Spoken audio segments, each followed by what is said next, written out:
जनाब सदर, हिते वेठल मौजूद मेहमान, कोट वासियों, हेडमास्टर साहबान, मेहमान खास, अस्सलाम वालेकुम, नमस्ते। जलजलों के खौफ से क्या घर बनाना छोड़ दी, जलजलों के खौफ से क्या घर बनाना छोड़ दी, दहशतगर्दों के खौफ से क्या स्कूल जाना छोड़ दी, माना है कि मुश्किलातों में क्या मुस्कुराना छोड़ दी।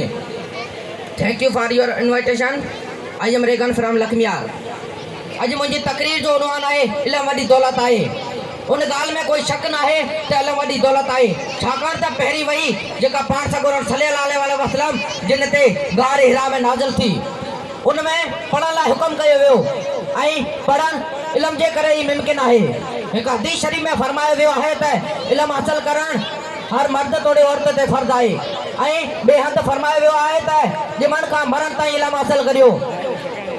उनका अलावा कुरान शरीफ में इल्म पिराइण जो जिक्र थियल आहे, जैसा इल्म जी अहमियत ज़ाहिर थिए थी।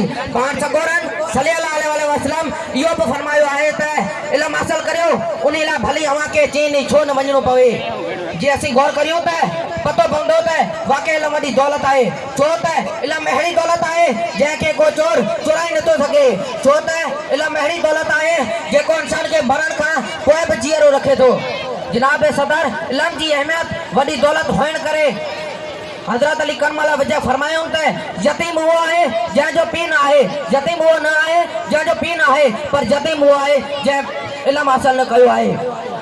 इल्म एक रोशनी जो मीनार है जो पंहिंजी रोशनी परे परे ताईं पहुंचाए दुनिया के तरक्की हिदायत ताईं अमन जो पैगाम दे थो। इल्म जे करे इंसान पंहिंजे रज़न के समझियो आहे। असांखे घुर्जे त पंहिंजे ॿारनि खे तइलीम ॾियूं ऐं ॿियनि खे बि इल्म सां सेखारियूं। आख़िर में आउं पंहिंजी तकरीर जे पुॼाणे हिन सिटनि सां कंदे पंहिंजी जाइ वठंदुसि। जेहान हारी कोयारल हिदीब घारे वींदासीं, जेहान हारी कोयारल हिदीब घारे वींदासीं, छो पेर पसारे वेठो आहीं उत डूंगर बि ॾारे वींदासीं। कंहिं लाइ तकी तो कंदी तां बि ॿेड़ी कान अचणी आहे, कंहिं लाइ तकी तो कंदी तां बि ॿेड़ी कान अचणी आहे, जे तूं बि अची वियो वनजारा तोखे बुकारे वींदासीं।